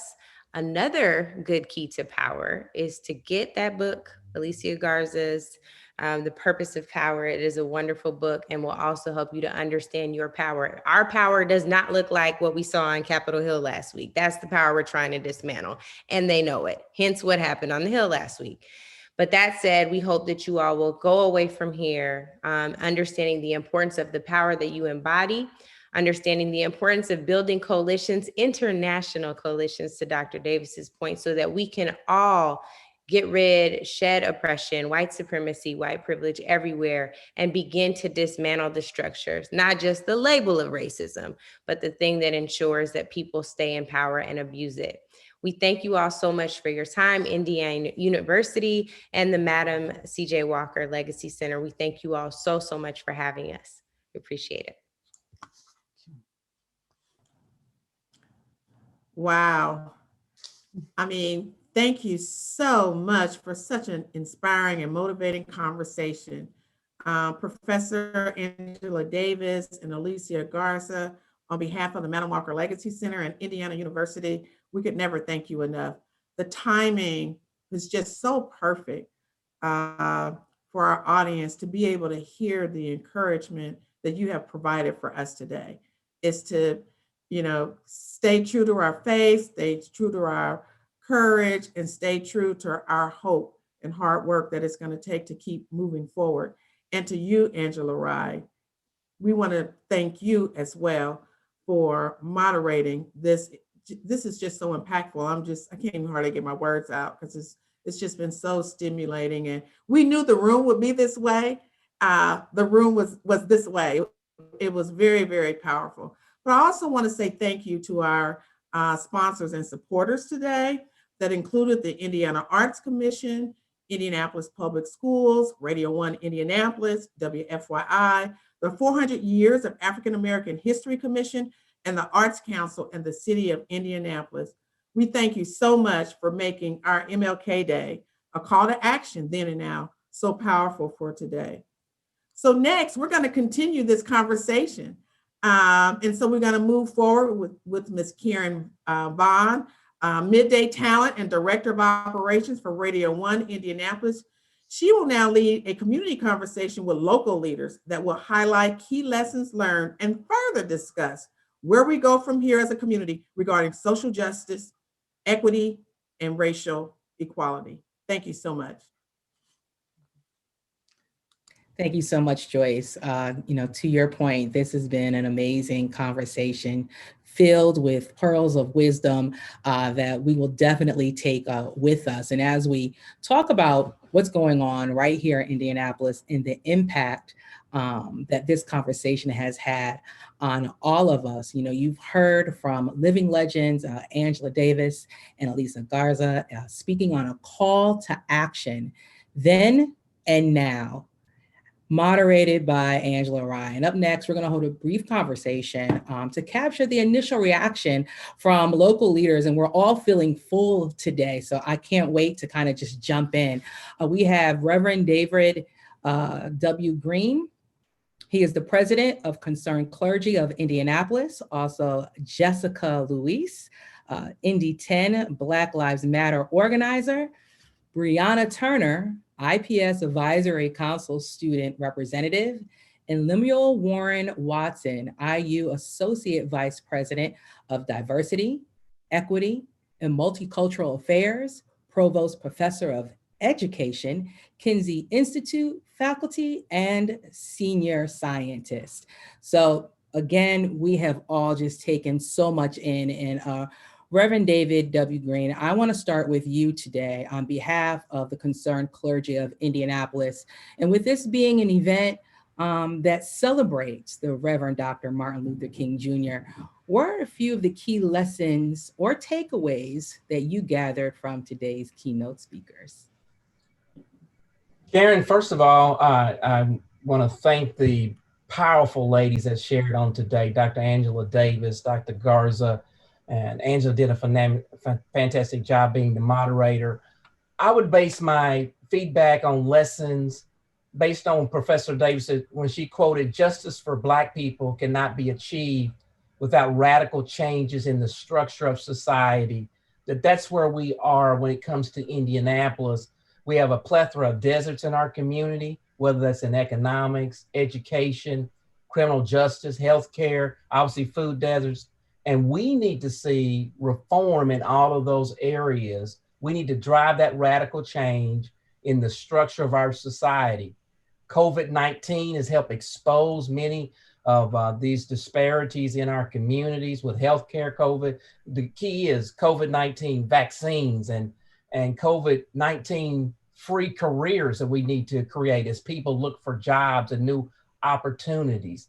Those things are obviously a major concern. Criminal justice reform. Can we continue to build on a wrongful conviction clinic that exists there with IU? Can we continue to push the prosecutor to build his team around dealing with those who have been wrongfully convicted, have sentences that are certainly not appropriate to the crimes? We need to continue to focus on economics. It's going to be about jobs. And many times in our own city and in our own region, we allow our best minority talent to leave while we're, as a city, trying to recruit other people from across the country and the world to come to Indianapolis, but we allow some of our best Black students to leave and want to go to Atlanta or New York, et cetera. We need to be intentional about recruiting them. That's something we need to do in terms of just economics. And then clearly with education, COVID-19, the impact of it, we need to get all of our students on track. There needs to be a clear plan again, and we have to identify and be willing to challenge the structures that currently exist. And probably most importantly, I'd want to say there's so much to be done that we don't want to get caught up arguing over either or. We need to be in a both and mindset. We need to be able to walk and chew gum. We need to not be competing amongst, organizations, because there's a lot to be done in our community if we want Indianapolis to be a great city for all people and not just some people. Yeah, absolutely. And Jessica, I want to bring you in the conversation. Throughout the keynote, I saw you pumping your fists, snapping your fingers, smiling, shaking your head, as we all were. And I saw the passion and also seeing your work throughout this year, especially having boots on the ground. So as you've heard from Alicia, how do her words influence your work here in Indianapolis as we transition into a new year and in a new administration? I think it's important to remain focused. One of the things that stuck with me is Alicia saying that we don't necessarily have to come to a common agreement about where it is that we stand. Freedom looks different for different people. And my idea of a radical reimagining of what this world looks like for me, my family, and my friends could be different for someone who has not experienced life in the way that I have, but we deserve freedom in our own rights and in our own ways. We also need to make sure that people are doing the required reading. It's not enough to log on to social media and to grab blurbs or to grab quotes from Goodreads and to rely on that to carry us through in our praxis. Our praxis has to be informed by radical theory, and that has to be informed by an intentional commitment to read what it is that people have said. Otherwise, how will I know that Angela Davis said, freedom is one thing, but if I'm still hungry with that freedom, then what do I have? The freedom to starve. Otherwise, I wouldn't know that Martin Luther King called for radical redistribution of wealth in America. So if we rely on what it is that the academic system and even in our own communities give to us at face value, then we won't know freedom for ourselves. We have to lean into it fully. We have to make sure that we commit it to memory, and we have to be able to reteach it to our communities and to actually implement it. The vast majority of the work that we do is actualized in these Black texts, these Black liberal radical texts, and we're thankful for it. And we're thankful for the things that community have allowed us to do. So it was Alicia dropped some gems, Angela dropped some gems, Dr. Davis dropped some gems, and I'm basking in it because it feels unlikely that 7 years ago when we all traveled to Ferguson, that we would be at this point, and we would be seeing the actualization of our work. Mm-hmm, mm-hmm. I loved when you said lean into freedom. Just not, standing around, just not being a part of a protest, but actually, like I said before, having boots on the ground and being a part of the process. And I love what Angela said about the work that matters is not seen, and bringing more people to the movement and engaging more people. And events like this definitely do that, especially on MLK Day. And Jessica, I also wanted to ask you, as we move forward in leaning into freedom, many ask the question, we need to support ourselves. We need to look out for ourselves. We need to gather together and elevate our community first before doing anything. What are your thoughts on that, especially here in Indianapolis? I don't think there's anything wrong with being self-serving. We need to look at it as a means of self-care and self-preservation. And so how can we trust? First of all, we have to start marketing liberation and freedom to people as something that is held by white people and is given to us. It is my inherent birthright for me to know freedom and to know liberation in my lifetime in ways that suit and benefit me. This isn't something that we're grasping at. So it's something that we are actively working towards, but it has to be something that we are all moving forward with. We have to stay focused. We have to stay committed. We have to know that my concept of freedom, I am a non-binary queer femme. So for me, my concept of freedom is, are my most marginalized friends going to have access to their basic needs and resources, regardless of the white person that is in office and is in power? Are these needs and resources going to be represented fully and fairly or not? Answer is no, then it's not freedom for me. Now, for someone who does not have access to those communities, that might not be their focus, but we also make sure that we're being intentional with our freedom fighting. You know, if your liberation does not include trans people, if your liberation does not include disabled people, if your liberation does not include people who have needs for mobility access or hearing access, then I would invite you to revisit it and to think about whose liberation you're truly invested in. And if it is yourself, then you need to look at how capitalism has informed your need to prop up yourself and to prop up the individual instead of looking for what's best for a community. We know that when one of us gets free, that all of us gets free, but we need to break it down to the most marginalized and the most impacted to make sure that their freedoms are actualized so that we're not just getting our taste of freedom and leaving everyone else behind. Mm-hmm. In an effort not to leave anyone behind, I want to bring Brianna into the conversation. You know, she is definitely our future, and we look forward to you continuing the efforts and doing big things. And as an IPS high school student, from a young person's perspective, what stood out to you the most from the conversation this afternoon? What resonated with you? I think what resonated with me was what Dr. Angela Davis was basically saying, and how she wants the change to happen, but it's even like to this day, it's not like exactly happening how she would think it would like happen. And I said that in one of my classes, I was like, we talk about change and we want change, we protest for change, we get all this type of hunger for change, but then once it's here, it's like, okay, now what do we do with it? Since there's like, because we've never had it. So it's like, what do we do now that we do have change coming? But even with the change coming, there's always the people who, as we saw at the Capitol building, who would try to bring down that change.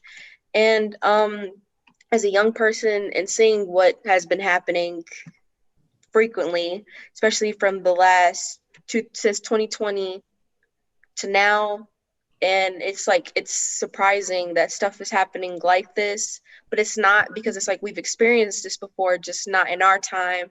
So it was a rude awakening, not even just for like me. I know I have a lot of white friends and white peers who are just like, I didn't know this stuff was happening. I'm sorry. I have to get educated and stuff. And then it's like, well, we've been going to the same schools with each other forever. We've been learning the same stuff. Why are you not educated like I have been? So yeah, as a young person, that really like surprises you to hear. Yes. And you take all of those gems back to IPS, okay? And share them with your friends and start that dialogue today.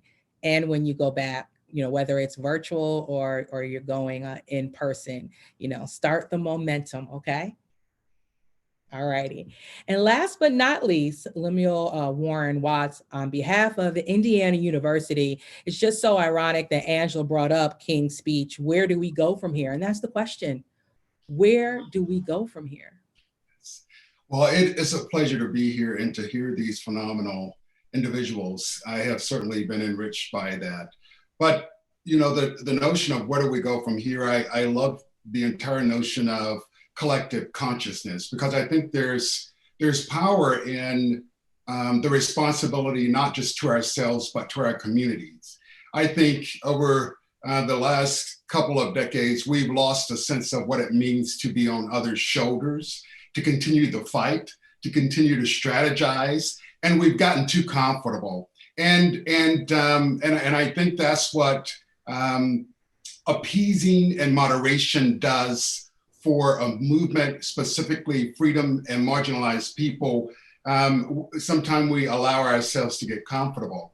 I agree that we have to work in radical ways to dismantle structures that are racist, and we have to do it now. Enough with talking about these issues. We've been working on this issue 7 decades since integration. We've relocated responsibilities to certain offices and individuals. My take on this is that you're all responsible. If you're working for Indiana University, we have integrity. The highest integrity we hold you to is to treat people like they matter when they walk into your offices. We should expect the students and faculty to co-create curriculum that matters and that is relevant. And we should hold all of our leaders to the highest standards to make sure that they're responsible and creating the kind of community where people can get the sense of where they belong. But also this structure issue is really important, and that goes with education. You think about what civics is right now. Most people don't even understand the various branches of our government. In order to make a difference and to know how to engage, these things are really important. And so my thing is, the urgency for me is now. It is everybody's responsibility. And we certainly need to start dismantling all of the systemic racism from prisons to schools. We need to radically think about how we're schooling K-12 as well as higher education. We've had to do that this year. And so I think when we ask the question, are we perpetuating racism in our education and the way that we do things? And it's not just education. I think our churches have to be radically thought of differently too. So where do we go from here? I think number one, recognizing that we have to be educated and we have to speak the truth. We have to speak about our government has participated in the generational wealth that people right now are living with and those that are not. We have to honestly talk about that and own that. And we have to work right now to make sure that we ensure equality for individuals. So those are the things I think we need to do now. Angela mentioned while she was here that she saw a glimpse of change for the first time in her lifetime. That spoke volumes to me, yet there's still much more work that we need to do. And let me also want to ask, with the special guest that we had and what we heard today, what do you think that one that is watching right now can apply today, can apply right now once we all click leave from the Zoom or we leave the Facebook Live or however we're watching? What can we do in this moment to create that radical change? That's specifically for me? Yes. Yeah, so I think, again, I think wherever you are, holding your organizations, asking, looking at your statements, looking at your policies, begin to ask, why do we have this versus not? This is not a time to be silenced, but you need to be educated and understand these rules and regulations in order to dismantle them. And so my thing is, don't accept what's given to you.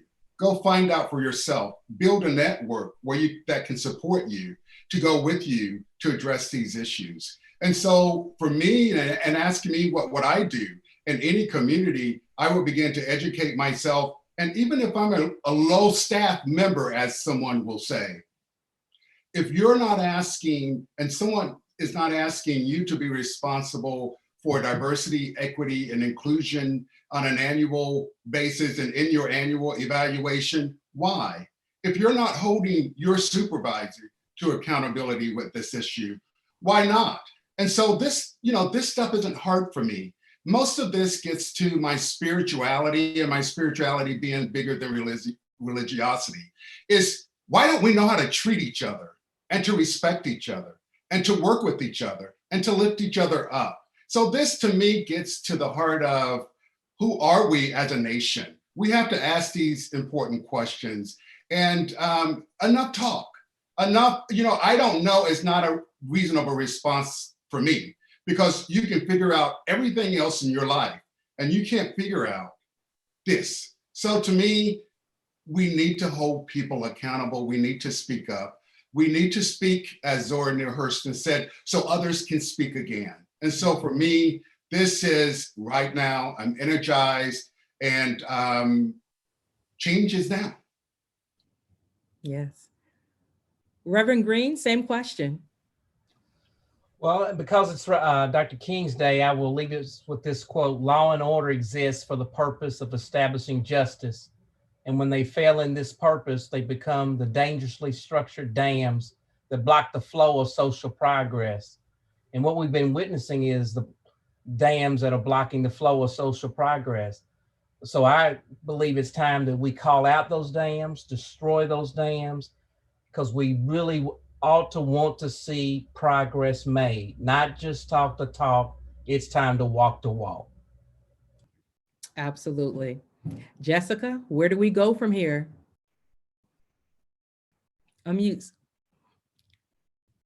It's okay. I saw you rolling. Thank you. You were ready. Man, I was ready. I think where we go from here is forward. I think the gentleman who spoke before me brought up an excellent point that we do have to hold people accountable, but we also need to recognize what role privilege plays into accountability. So yes, I could ask my supervisor, why are these things this way? But am I prepared to lose my job and my social standing by being employed in a certain area or industry by asking that question? For institutions, what you can do is make it easier for your employees and for your staff members to ask questions and to see those questions actually answered and met, so that demands can be established within those institutions. If we look at from a restorative justice side, we can say, yes, you can go to someone if harm has been done and you can reconcile that particular relationship. You can deal with that fragment or that fracture. But if we graduate to transformative justice, then we'll look at the systems and that are in place that allow for these things to happen. So it's not enough for me to have an individual conversation. We have to begin to get at these things at the root. We have to begin to sit with ourselves and figure out why we are exalting Black billionaires and Black millionaires when truthfully they came into their wealth by an exploitation of labor. And that's not something that we should hold on a pedestal. We have to begin to look at our Black leaders and our Black political leadership and ask why they aren't serving us, and ask ourselves why we continue to vote for them. We have to look at our neighborhoods and say, why am I not doing this work myself? Or why am I not pouring into it? Indianapolis has a habit of awarding the same groups and the same institutions and the same organizations with these grants to do work that's not allowing for actual meaningful work to be done. So instead of us relying on the same snatch grabbers to get access to these grants year after year after year, where they're only going to end up in an annual report for the Lilly Endowment Grant, we instead need to reclaim that power for ourselves. And we have to say that liberation and freedom is not going to lay in wealth with these Black millionaires and these Black billionaires and the people who just tell the Lilly Endowment Fund what they want to hear so that they can remain in their salaried expectations. We have to begin to move at great personal and professional risk to ourselves so that our children and our children's children will know freedom. And we can't rest until that's done. When we say by any means necessary to freedom by any means necessary, we mean just that. And at great personal and professional risk, the Black women and femmes continue to do this work. So if you're interested in moving this work forward, if you have a heart for policy, if you have better eyes than me and you can read over all of those policies and you're ready to get those phone calls out, please join up with us. And please know that freedom does not happen with or without a grant. We're still going to be working. We're still going to be in the streets. We're still going to be meeting with political leaders and holding the police force accountable until they are abolished, as Angela Davis said, until we have passed the torch on to someone else. But we need people to help us run this race. And this race does not happen inside of the nonprofit industrial complex. Thank you, Jessica. Yes, we have to move with intention. And Brianna, I want to ask you, when you connect with your peers and you talk about where do we go from here, what is that conversation? That conversation is actually very interesting because it usually starts with all of my white peers talking first. They're like, da, da, da, this is what we should do, da, da, da, da, da, da. And then you have the Black people who are, you have us Black people who are coming in, like, we've done this. We're not getting any help with it. Like, we're going to continue to do this. We're not getting any help with it. And then you have us kids who are in the BSU, because we're different. So so we start discussing, like, we'll start putting our opinions out there. And then the teacher is like, okay, but what do you want to do with that opinion? And it's like, well, we can't do anything now because, well, they're like closing us kids in it like more and more because they don't want to hear our opinions anymore, even though our opinions are what's going to set the future off. And so it's like, when we think about things, it's like, okay, well, you guys need us to move forward. So you guys have to start doing stuff that applies to what we feel is right and what's wrong. Brianna, keep speaking up and keep speaking out. Don't stop. And if anyone in our panel would like to pour some words of wisdom into Brianna as she connects with her peers, because again, she is our future. You hold the brass key, Brianna, and we are now here with quite a few individuals that have been a part of the movement, being intentional with the movement, and want to help us all move forward. It's just like Common said in Glory, wisdom from our older folks and the energy of our young folks. And we want to hold on to your energy, but definitely people have wisdom to pour into you. So Reverend Green, Jessica, or Lemuel, is there anything that you would like to add to what Brianna said? My thing is always speak your truth and hold your own power. And remember that you don't need anyone around you to affirm you. And I remind people all the time, if any other people would have had to do what Black Americans have endured and still we rise, we are a phenomenal people. And we should not forget that. And that is something you should hold on to when you deal with anyone in any situation, Brianna. Anyone else? I think it's interesting that today, on a day where people are gathering about freedom, that we're actually talking about it. Someone just sent me a message and said, if IUPUI is committed to freedom and liberation, tell them to consider giving some of that land back. So that's my charge to IUPUI today. Return the land. I just want to say to Brianna, just continue to speak truth to power. You sleep better at night. Mm-hmm. Speak truth to power. I think that's a great note for us to end on. Thank you all for being here. We appreciate you and what you were able to bring to the table today during this amazing event on MLK Day. And thank you to the Madam Walker Legacy Center. I have been honored and humbled to be a part of this panel and this discussion. And it doesn't stop here. We want to know from you watching now, where do we go from here? Please log on to the Madam Walker Legacy Center social media pages at Walker Theater. We love to hear more about your thoughts, your takeaways from this event as you ponder through what we all do next. And Brianna and students, all right, this is for you as well. You know, we like to make sure that this is on your radar. And the Walker is hosting an IPS video essay contest in which IPS middle and high school students are encouraged to submit a 2-minute or less video regarding their suggestions about today's discussion on a call to action then and now, and elaborate on King's speech. It is the theme. Where do we go from here? At MadamWalkerLegacyCenter.com. Thank you all for joining us. Again, my name is Karen Vaughn, Midday Talent on 106.7 WTLC and Director of Operations for Radio 1 Indianapolis. And I would like to leave with this one quote that I think, quote from King, that is so relevant for today, is that we need leaders, not in love with money, but in love with justice, not in love with publicity, but in love with humanity.